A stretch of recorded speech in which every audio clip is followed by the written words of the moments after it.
Welcome to this sacred time, this community consecrated by our presence and our commitment.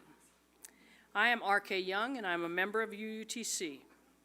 Whether you are here in the building today or using the magic of technology to attend the service with us, we welcome you to the Unitarian Universalists of Transylvania County, where our mission is to support individual spiritual journeys and to promote social, economic, and environmental justice. In the words of Reverend David Breeden of the First Unitarian Society of Minneapolis, wherever you come from, however you got here, whatever you look like, whatever you believe, whether you have a bank account or not, however you are propelled around this building, you are welcome here. All are welcome as we strive to live in integrity and justice. For our announcements, let's start with the safety regulations to help us maintain the welfare of all. Please use the clipboards to sign your name and telephone number in case contact tracing becomes necessary. Wear masks at all times while in the building unless you want to help up here. Hum along with the hymns, but refrain from actual singing at this time.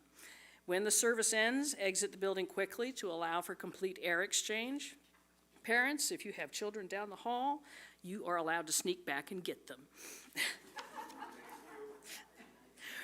We are happy to announce that Shawnasia Simmons and Naomi Taylor have joined our staff to provide care for our youngest visitors in the nursery. The nursery is available at both the 9 and 11 services. Also, this Tuesday, 7 p.m., Bill Thomas, member of this congregation, will discuss his book about saving the horse pasture river through designation as a wild and scenic river. It is quite a story. You are welcome to attend in person or online, which you can do from the front page of our website via either YouTube or Facebook. We ask those who attend in person wear masks, as you are doing today. Now, the ushers are ready. If you have a deep joy, a concern, or something you would like to share when we do our joys and concerns, ask an usher for a piece of paper. I'm going to give you a moment so that you can wave at them to receive that piece of paper, and then they can bring it forward for the candle lighting ritual.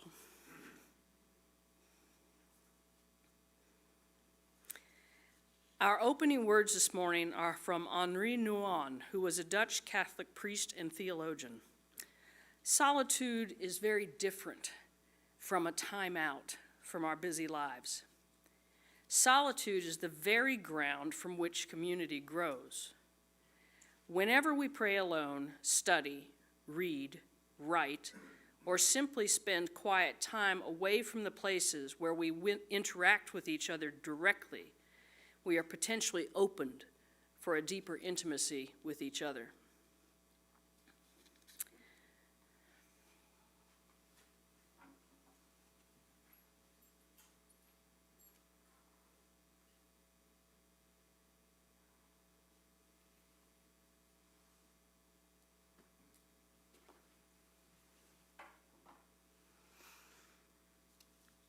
Our chalice lighting, keeping with this month's theme of living with intention, is from Oliver Wendell Holmes. To reach a port, we must sail, sometimes with the wind and sometimes against it, but we must not drift or lie at anchor.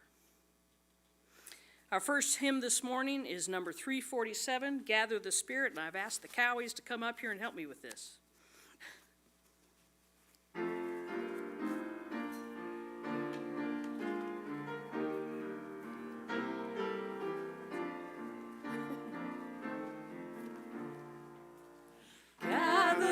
Spirit, harvest the power, our separate lives will kindle one flame. Witness the mystery of this hour, our truth in this light appear all the same.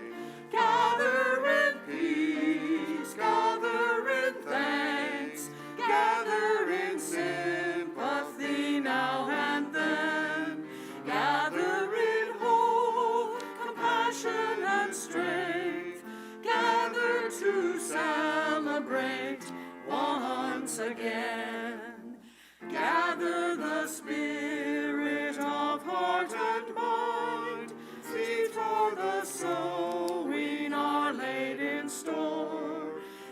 compassion and love and conscience refined, with body and spirit united once more. Gather in peace, gather in thanks, gather in sympathy now and then, gather in hope, compassion and strength, gather to celebrate once again.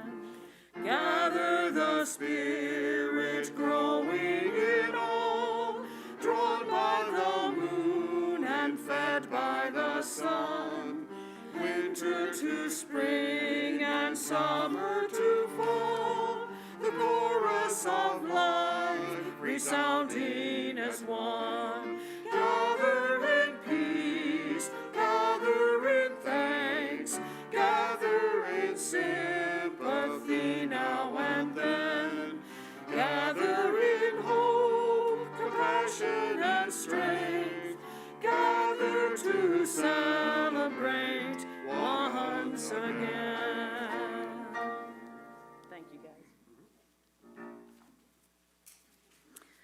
And now, because we have children present, we have our Wisdom for All Ages, and Vanessa will lead this.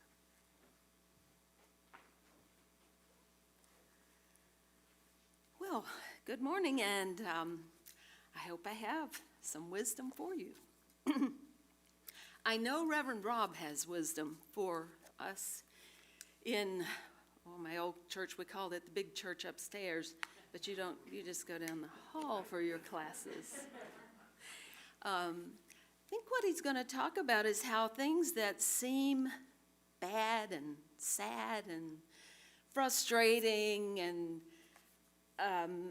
anger-making, like the pandemic, can also teach us, even though we would never say, oh, I really hope we have a pandemic again tomorrow. We might learn something or even get something beautiful out of it. And anyway, that's what happened in the story I'm going to share called, it's from a book called Kindness, a treasury of Buddhist wisdom for children and parents, and presumably all ages. The story is called The Worth of Cherry Blossoms. And let me show you the picture. It's about a woman who became a Buddhist nun after something very sad happened to her. Her husband and her children died. And not only was she all alone in the world, but she had no way to make enough money to feed herself and to shelter herself. But she found out she was really good at art, especially poetry. And so she became a nun, and she became also an artist. And right away, when she started writing poetry about the rain and the trees and the moon and valleys and mountains, they became very, very popular.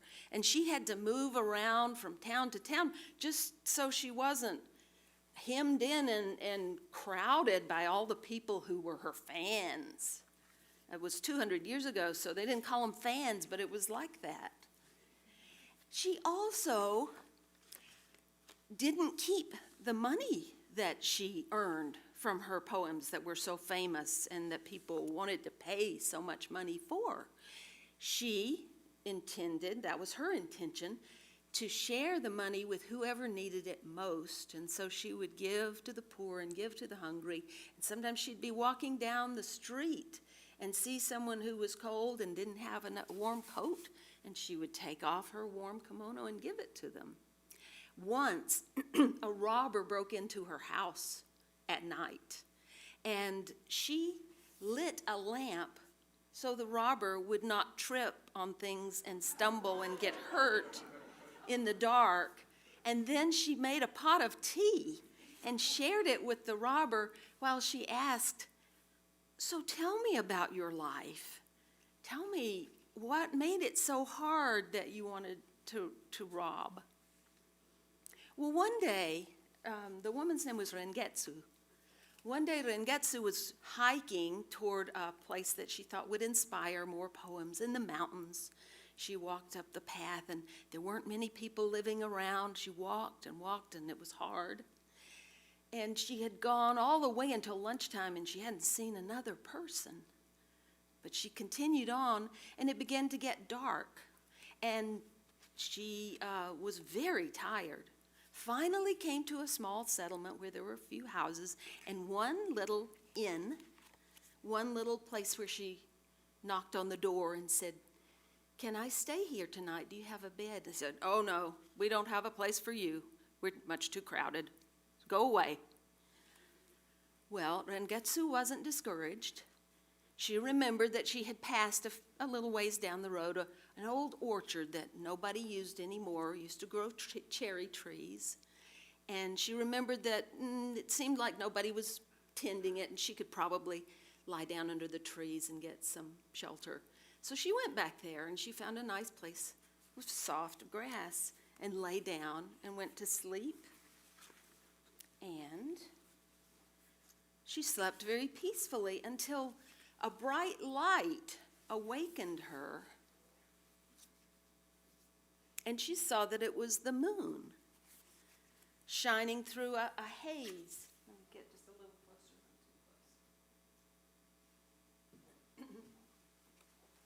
She could see it shining through a snowy, cold, misty haze, and the moonlight was shining through all the cherry blossoms that had just opened, so they looked like little lamps. And it was so beautiful, she gasped.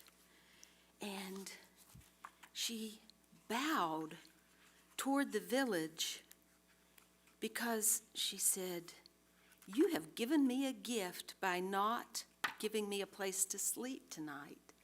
If I had been lying under a roof, I never would have seen this beauty."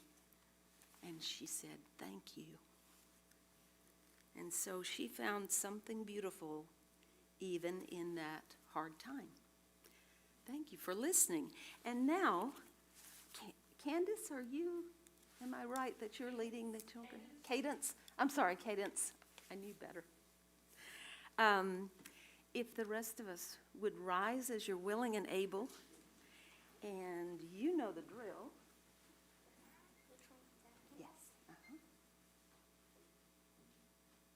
And while John plays the music, we'll wave the children out. You got it?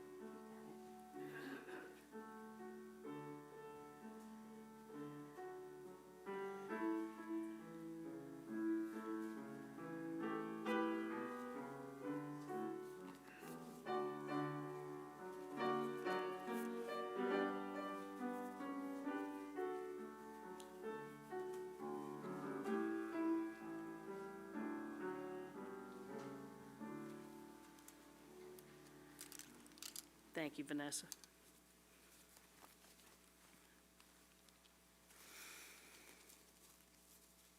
Sharing life passages among our beloved friends can increase our joy and ease our pain.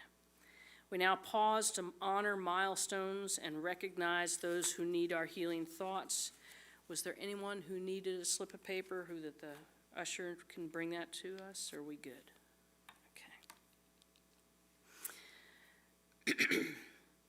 If you are watching this live online, please share your joys or concern in the chat function so that the spirit of others may share in your experience. Jane, would you come up, please? Jane Carter is kind enough to help me this morning. She also brought the flowers, thank goodness. We light a candle for our children, our immune-compromised, and our elderly who are most at risk during this pandemic. May this light bring hope and a sense of companionship. We light a candle for those workers on the front lines during this pandemic: sanitation workers, delivery workers, healthcare workers, janitors, teachers, and food servers. Those people who have served despite risk to meet our needs as a community. May this light bring rest to those who serve. We light a candle of gratitude for all those who have reached out to others during this time, keeping them connected to our larger community in a way that thoughts and prayers cannot. May this light bring blessings to these. We light a candle for all living beings who shudder before the face of the disasters of climate change. May this light bring us the conviction to fight for the changes they need us to make. We light a candle for any care or hope or joy that you are not ready to share. May this light help lead you forward. And then we light a candle for those joys, cares, or milestones shared in the online chat. Thank you very much. Let us pause for a moment. Slide that sucker out a little bit. Pause to reflect on the joys and sorrows we have just heard and all those we carry unspoken in our hearts. And John Austin will provide some music to accompany those thoughts. Thank you, Jane.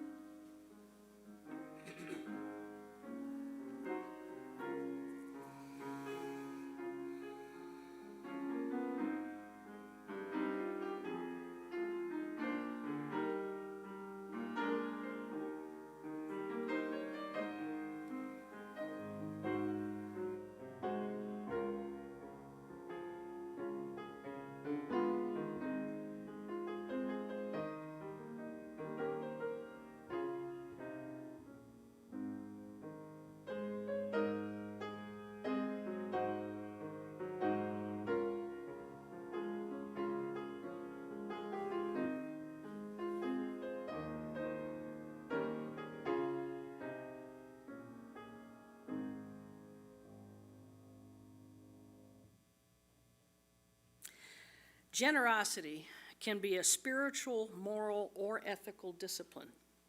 We are a community dedicated to doing good in this world, and your contributions support that mission. You can use the offering baskets or bowls by the doors, or go online and make a donation on the website or realm. This month's charitable giving donations will go on to the Unitarian Universalist Service Committee.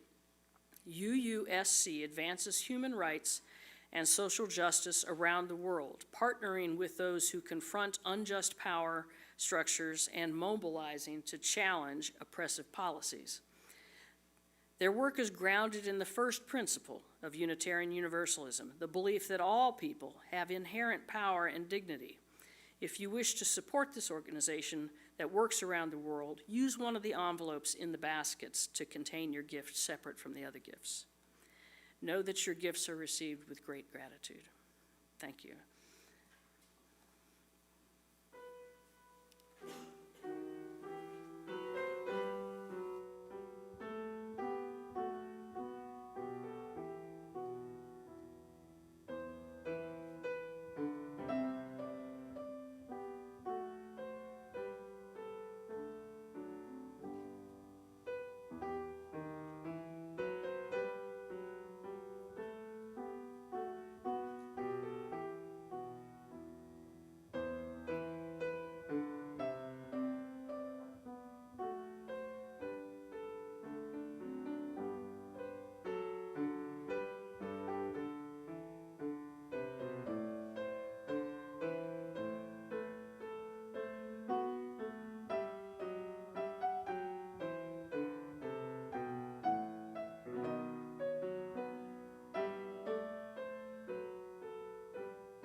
Rob Field, Reverend Rob Field, founded the Center for Spiritual Wisdom in 2016 after serving 22 years as a minister in the Episcopal Church. While serving as an ordained minister, the contemplative mystical path became deeply meaningful to him, and he discovered his passion for working with people who seek transformation from the inside out. After deep reflection and lengthy conversations with several wise advisors, I believe that included his wife, Rob decided to leave the congregation he served for 18 years. I finally jumped off the high dive into the deep end of the pool. Rob especially enjoys writing, teaching, and working with individuals who seek transformation from the inside out. In addition to his work at the Center for Spiritual Wisdom, he also teaches world religions at Brevard College. The reading Reverend Field selected for today is from Life Together by Dietrich Bonhoeffer, edited for gender inclusive and land religion neutral language by Reverend Field. By sheer grace, God will not permit us to live even for a brief period in a dream world. God does not abandon us to those rapturous experiences and lofty moods that come over us like a dream. Only that community that faces disillusionment with all its unhappy and ugly aspects begins to be what it should be in God's sight, begins to grasp the promise that is given to it. The sooner this shock of disillusionment comes to an individual and to a community, the better for both. A community which cannot bear and cannot survive such a crisis, which insists upon keeping its illusion when it should be shattered, permanently loses in that moment the promise of community. Sooner or later, it will collapse. Every human wish dream that is injected into the community is a hindrance to genuine community and must be banished if genuine community is to survive.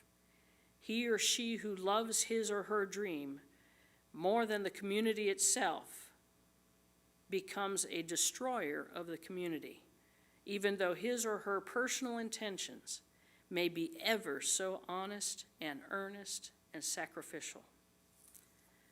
Reverend Fields, thank you for being here.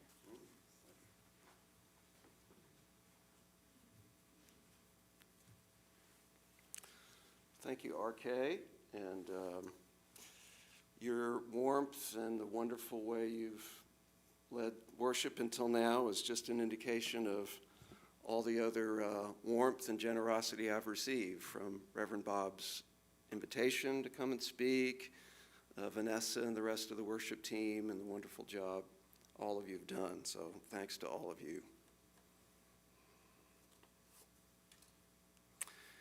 So my subject, intentionally provocative as it is COVID-19, our best wisdom teacher, ? What I and others are learning from this coronavirus pandemic about living and dying and being human in the 21st century. This is not a new idea for me.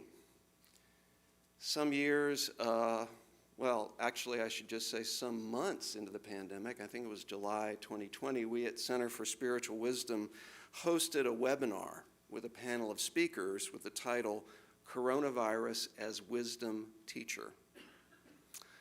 I'm indebted to the panelists we had, including the Buddhist nun, the Venerable Panyawati from Heartwood Refuge in Henderson County, my friend and fellow Episcopal priest colleague, the Reverend Dr. Carter Hayward, and the psychologist, acupuncturist, all-around Yoda figure, Dr. Jim Norse, and others on that panel for their insights. I'm sure I'll be incorporating some of what they said during our time together. So that's just a little piece of background, and then one further little piece of background before I launch into my subject is, what do I mean by wisdom?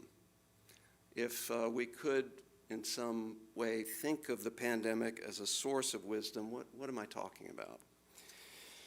Well, wisdom, as you probably think of it as well, is not merely points of data, not just information or even knowledge, but wisdom might incorporate all of these things.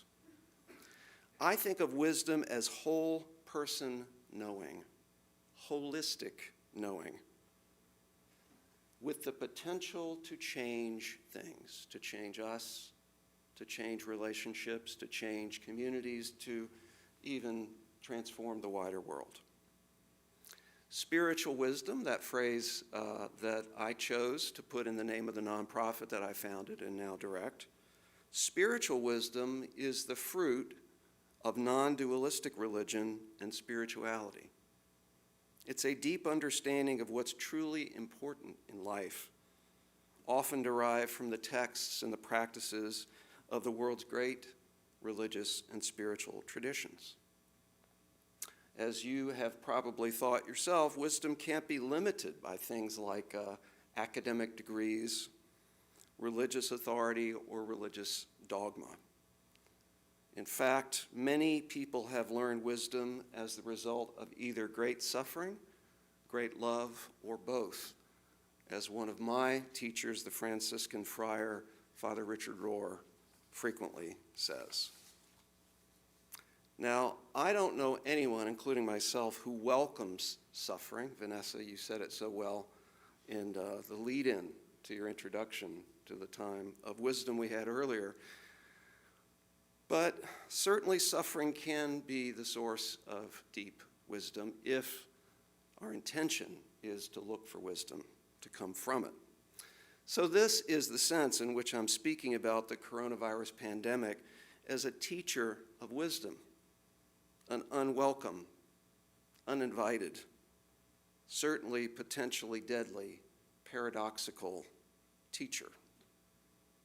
In a similar way, I have to say Donald Trump was a source of wisdom for me, unwelcome, unintended, regarding some things I would just as soon have not known about, if you follow my drift. So, to the topic at hand. What are we learning from the pandemic about life, about living and dying today? Wisdom nugget number one. Life is shorter and much more uncertain than I thought it was. I'm told that a virus particle is essentially a strand of genetic code that can't live long without a host, like you or me, which means the particular coronavirus which has infected untold numbers and killed millions of people in our world is a fragile and relatively vulnerable life form until it finds its way into a living host. If such a tiny, fragile thing can cause so much disruption, so much illness and death, certainly life is way more uncertain than I once thought. That's an illusion I am already missing. Yet all the great wisdom teachers in the world said we must learn somehow to value life by embracing the truth of our own mortality. So, don't know about you, how you're doing with this, but I am still working on this particular piece of wisdom. Suspect I will for a long time to come. Life is shorter and much more uncertain than I once thought. Nugget number two. The world is even more unjust than I had thought it was.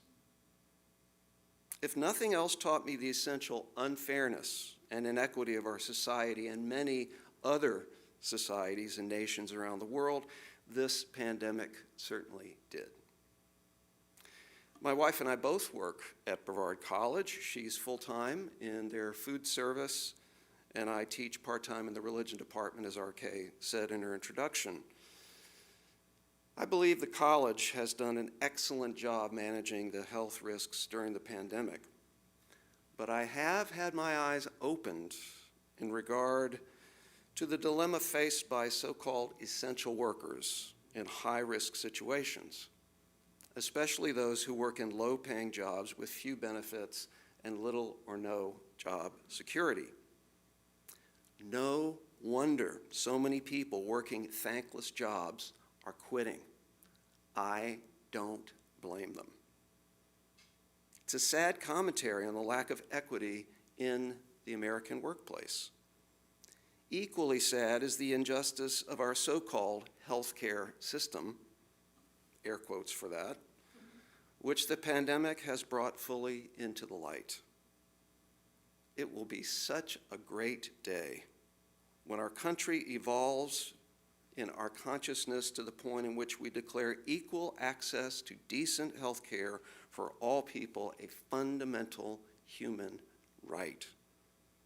Not just declare it, mind you, but adopt policies that embed this right. So far this morning, I've named two pieces of pandemic-induced wisdom for me. First, life is shorter and more uncertain than I had thought. Second, the world is even more unjust than I had previously believed. Which brings me now to that quote from Dietrich Bonhoeffer that R.K. read so beautifully for us a moment ago. In so many words in this quote, Bonhoeffer is saying that disillusionment is a good thing if you are intending to participate in genuine community. I really need to hear this because my disillusionment has been deep and painful in the past couple of years. Between the sorry, dysfunctional state of our American political system, the inequities brought to light by the pandemic, the ignorance of our racial history prior to the publication of the 1619 Project by the New York Times, I'm just ashamed to confess how unaware I had been about so many important things. And I have some of my cherished myths and illusions to thank for my lack of awareness. I, looking back, realized I liked them a bit too much to look beyond the blinders and confines they put on my eyes. And Bonhoeffer challenges me and anyone who, quote, loves his or her dream more than community itself, more than society, more than our neighbors, more than our nation itself. So if you do accept this prophetic, truth-telling message of Bonhoeffer's, it means we're a threat to society and the world beyond if we're unwilling to let go of the illusions that blind us to what's really true. Yet again, the pandemic is teaching me wisdom that one part of me would just as soon not know anything about. So, wisdom nugget number 3. We live in a global community whether we like it or not. If the initial COVID-19 outbreak did not convince us of it, the Delta and Omicron variants should have removed any doubt. We are citizens of one shared planet. The myth of impermeable borders might have supported a different sort of illusion before the pandemic, but the poet John Donne was certainly correct when he said, "No man, no person is an island." Every human, he said, is a piece of the continent, a part of the main. The myths of American exceptionalism and America can do no wrong just can't die quickly or fast enough as far as I'm concerned. I am not an island, you're not an island, and neither is the United States of America. Finally, wisdom piece number 4, my view of reality is not the only one and is just as capable of being wrong as anyone else. I don't know how it works for you, but when I go to any public place these days, I automatically start to notice who's wearing a mask and who isn't. And I can get incredibly judgmental when I see people who are not wearing a mask, or for some reason it's worse for me, wearing it down here, you know, well below the nose. Drives me crazy. If I had ever assumed I live in a world with people who don't think or vote or behave the same way as I do, the pandemic has taken that illusion and stomped on it and shattered it into a million or more tiny pieces. And here's what's ironic about that. As maddening as this is, It's helpful for my spiritual life to remember this and remember it often. My teacher I referenced earlier, Father Richard Rohr, says we all have a fundamental addiction, which is the idea that my view of reality is the only one which is completely and entirely correct. But he also says it's good for me, it's good for all of us to accept and embrace the necessary humiliations of our egos. Rohr and I agree that Thomas Merton, the great Trappist monk, was one of our best spiritual writers and teachers. And here's what Thomas Merton says about the spiritual value of living with others different from us as members of the same community. This is from his book called Seeds, later became Seeds of Contemplation. Merton says, living with other people and learning to lose ourselves in the understanding of their weakness and their deficiencies can help us become true contemplatives, solitaries, spiritual people, you could say. Merton goes on to say, there's no better means of getting rid of the rigidity and harshness and coarseness of our ingrained egoism. The work of purification is accomplished in us by patience and humility in loving other people and sympathizing with their most unreasonable needs and demands. Intending to try to love others by sympathizing with their most unreasonable needs and demands. Wow. So please hear me on this point. You don't have to agree with other people's views of reality, but I think Richard Rohr and Thomas Merton are saying it serves our own spiritual evolution to consciously make room for such differences and try our best to love others, or at least coexist with them peacefully in spite of these very differences. My view of reality, no, is not the only one, and is just as capable of being wrong, or incomplete, I should say, as others. So I'm betting just about everyone here in this room, everyone here on Facebook Live or YouTube Live, have their own stories of being impacted in some way by the pandemic. The one I'm about to tell you is no tragedy by any means, but it brought home to me several of the wisdom teachings I've been touching on this morning, and it happened very recently during the 2-week holiday break that my wife and I took after long couple of semesters of work for both of us. We were all ready to connect with family. Week number 1 in Massachusetts to see our daughter, who had moved there for work, and to be with her sweetheart. And week number 2 to be near Charlotte, North Carolina, to be with my extended family. And I think the biggest problem with this 2-week holiday break for us was that week 1 went perfectly. Week 1 went great. The direct flights from Asheville to Boston, no hitches, all these flights were being canceled. Nope, went off, on-time departure, on-time landings, connecting with our ride, getting us from Boston to Northampton, Massachusetts, being with our daughter and her sweetheart. It's a lovely town. If you're ever anywhere near Northampton, Massachusetts, Smith College is there. Wonderful storybook. We had 2 inches of nice white fluffy snow, but didn't tie us up a day or 2 before Christmas. Perfect. The return, everything was just great. So we get home, we do some laundry. A couple of days later, we get in the car, and we head to Charlotte. And things are going pretty well for a while. My son and I gather. We're anticipating my sister coming in, flying in from Philadelphia, my brother and his wife and their daughter coming in from Connecticut. And, we are doing all of our due diligence. Everyone's been vaccinated, boosted, mask wearing all the time, vigorous hand washing. My wife and daughter were in the northern mountains just for a couple of days. They hadn't had a chance to see my wife's extended family, so they spent some time there. And decided, because they'd been at a family gathering, they needed to, get a rapid test before they came to see my mom in her mid-80s. My stepfather just turned 90 at a life care community with lots of people that age, potentially vulnerable immunocompromised. So there they were at a Methodist church parking lot.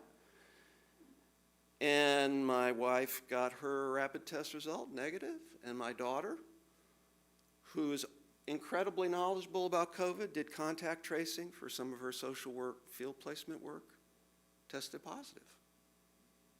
She couldn't believe it. She had a rapid test with her. She thought maybe, it's a false positive. So she got the rapid test out of the car, tested herself again, positive for COVID. The whole trip just blew up in our face. My sister from Philly, my brother from Connecticut, and his family hadn't come yet. They were about 36 hours away. And my mother and I got in a heated argument.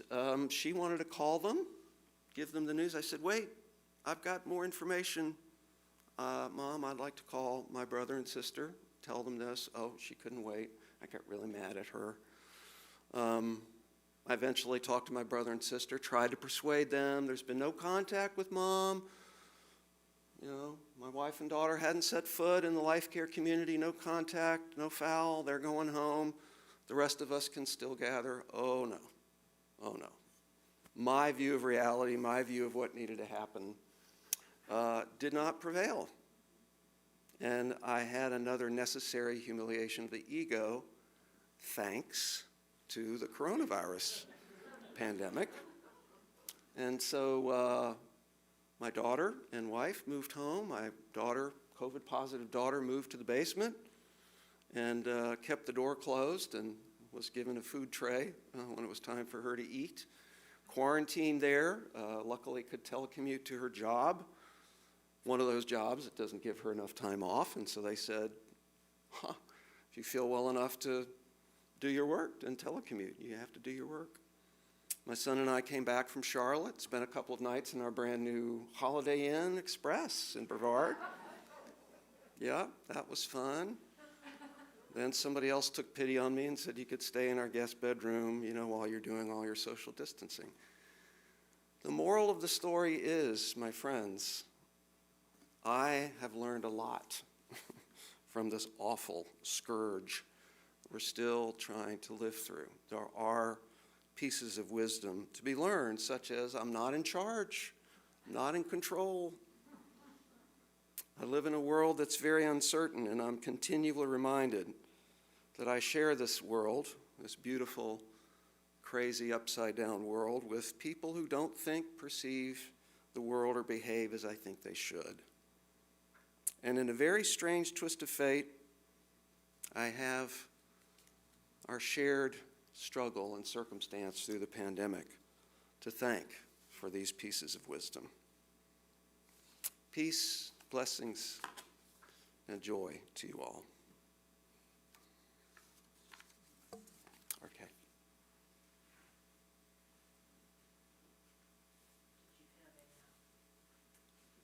Closing word I do. right there. Okay, all right. Yep. I will extinguish the chalice while you do that. Very good. Hear now these words of benediction and blessing from Mila and John Kabat-Zinn. May we come to see the deepest nature of the universe is that it is one, a seamless whole. Everything and every being is whole and part of a larger wholeness. And that interconnectedness and interdependence are the root out of which meaning and our fleeting and precious lives arise. May you be blessed and be a blessing this day and forevermore. Thank you. I bet I forgot a hymn somewhere. There's probably one more hymn. Probably one more hymn. Yeah. Yeah. Where is that page? 121. Go ahead and play that hymn.